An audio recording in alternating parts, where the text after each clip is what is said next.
Yeah, you got that muffin top. Yeah, you got that loud. Yeah. Okay, the real answer. What is loud? What is His dick smells. Oh, that dick. Yeah, because once you, yo, Kurt, guys, you guys are professional security. What Man. else guy breaks out? Come on, you didn't make sure. Okay, no, but for real, you got a stink dick husband sleeping on the floor. like, what's wrong with you, man? Like. Guys, this is why you'll never see me being friends with comedians. I mean, it's the fakest, most disrespectful group of friends that you can ever have. And these people are actually, they get up and hang out with each other like family, pretty much. I mean, Flagrant, like, Andrew Schultz is like Akash Singh's best friend. But you see, Akash Singh was going through a hell of shit. His wife put him through an embarrassment ritual. His wife destroyed him in all public avenues. People were talking about how she don't like him, how she hates him, how she doesn't show him any love, how she's a gold digger. And what is the first thing that Akash Singh's best friend does? He brings him on to Flagrant. He starts roasting him further. And you know what's crazy? Like, his friend knows that Akash Singh's been a virgin, right? Like, if you're a virgin, you don't know like what to look out for when you're about to have sex and shit. And like, his girl, like, violating, first of all, his girl should not have violated him about being stank dick. I mean, that's very personal. And not only is that personal, it's like, dude, he's a virgin, he doesn't fucking know. Like, no girl's ever been down there and complained to him before. That's why I also say, like, you should have some experience, because when you do get that 10 out of 10, like in a casting situation, you are not going over there with a stank dick. But his friends in this case just violated him further. And we'll see more examples in this video as to how comedian friendships are just the fakest shit ever. But it's pretty damn obvious that he is reeling inside, and that the past 30 days have been a torturous experience for. Bro, look at his fucking friend's face right now. Like, this is his friend's face. Like, this whole podcast was to protect Akash Singh just a bit, to clarify, to not make him look like a clown. And look at how his friend is laughing at the expense of his friend, whose relationship is coming crumbling down, whose comedic career is coming crumbling down. I mean, imagine Akash Singh stand up from here on. God damn, look at how this guy's laughing, bro. He's just laughing at the expense of his friend, bro. It's ridiculous. I mean, the guy looks like he's aged 10 years in the last 30 days. There's also this really weird thing that he kept doing with his tongue. Me one. But don't let me get other pussy. One of our fans. Bro, that's an anxiety reaction. It's almost like for the biggest part of Akash Singh's life, right? He was a ugly kid. From his own word, he was an ugly kid. He was a bucktooth ass kid and whatnot. Like, he had no confidence and all that shit about him. And the way he dealt with all those insecurities was with comedy. Now the thing is, it's not about him anymore. The reason why he's getting roasted is his wife. So comedy isn't even going to save his ass now.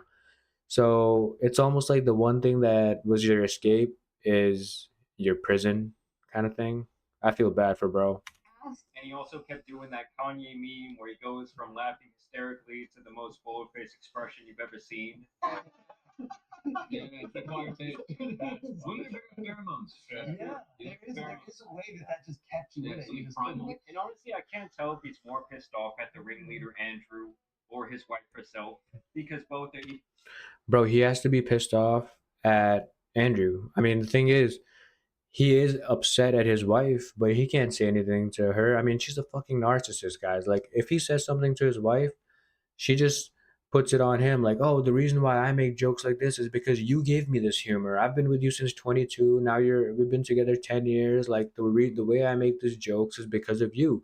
So he's going to be gaslighted. I mean, his wife is a narcissist. I mean, and like, he's going to get gaslighted into believing that it's his fault. So, but he's still upset, right? So he's going to take it out on Andrew Schultz, because that's just it needs to come out somewhere or the other. And Akash Singh cannot beat up anyone. Akash Singh cannot argue with anyone after he got put in his place by his own wife. Like, oh my God. Like, so yeah, he's upset at Andrew Schultz. Equally making a joke of his trauma while he literally looks shell-shocked. And you can see the anger with both on display here when they discuss her lust for her best friend's husband. Bro went home just with no music in the car. Bro was just in his own world, playing a Bollywood song in his head about divorce or something, man. Also known around town as the Hammer. Nah, but Akash wants to do. The dude. Yeah. You think he can handle all 10 inches? Bro, you're sitting in a podcast and your friend is making jokes about your dick being smaller than some other guy in front of your wife, bro. Imagine that. You know, my friends have clear instructions like, yo, guys, like, when my wife is around, or anyone of you guys, your girls are around, I'm not gonna act like the better guy, bro. The fuck I look like? I'm gonna act like I'm gonna take a back seat. You pay the bill, a big shot, and then I'll zill you like real slow on the side. You know what I mean? But these people are these comedian friends are just the worst, and you'll see why moving on in this video. You take Nav, bro. Shut up, Nav, bro. Shut up, Nav. You fucking homewrecker. Yeah, making fun of your friend's home just being coming crumbling down. Like very good, thank you. Okay, what the fuck was that? Bro, you see the straight face? You see how he made that straight face? He didn't find shit funny, bro. Oh god.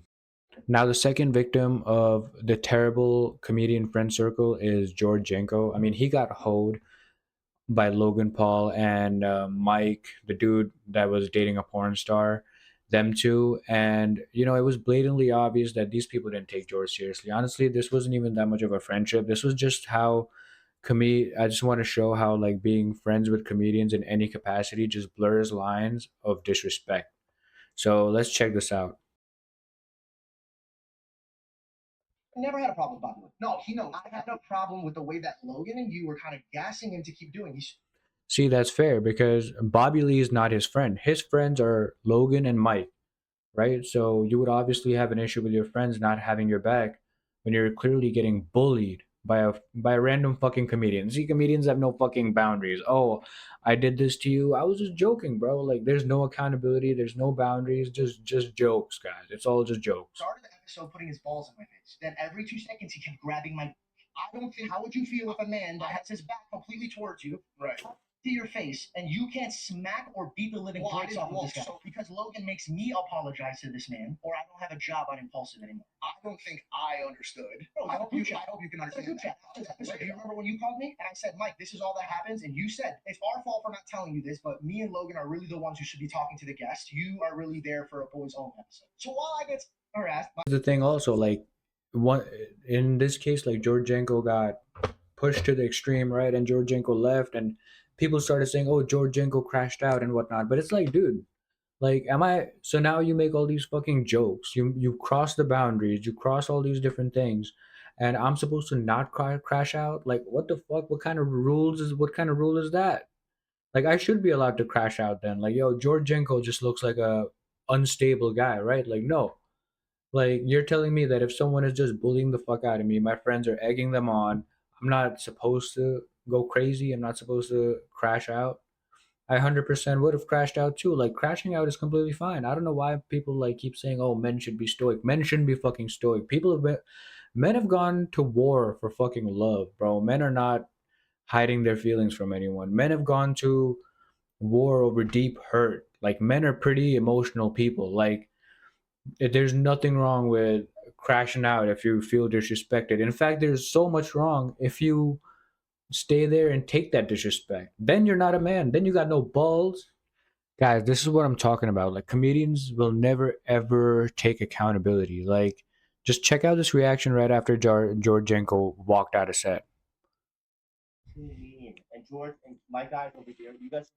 By the way, he wasn't saying that like legitimately. Like he wasn't like, "Oh, I was being too mean," like for real. Like he was saying that in a demeaning way. That way he was still not saying that in a proper way. Like, you know, like when and if someone could say sorry, but if it's not a sincere sorry, it doesn't really matter, right? No, but it wasn't.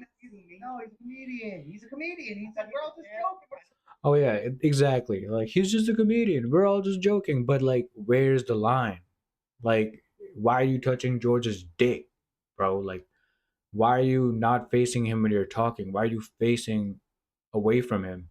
And why is his friends taking that? Like his friends taking that and kicking George out while Bobby Lee stays. Like no, like the whole podcast should have just been like, nah, guys. All right. George needs to be handled. Like we can't do the podcast without. You should have just backed your boy a bit. You know what I mean? Like No, fucking around. Fucking around. It was all fun and jest. Hopefully you guys understand where I was coming from when I was saying like comedians make the worst friends. And yeah, let me know what I need to work on, because I've just recently started like creating videos in a consistent way. So just let me know like what I need to work on, and I'll definitely like address that. But to end the video, I do want to say like just make sure that you understand where disrespect is and where someone is just joking around. Like there's no joking around if it's disrespect, okay? Like once you start feeling a little jab, all right, make sure you give it back a little bit. Make sure you give it back right then. But thank you guys, like and subscribe.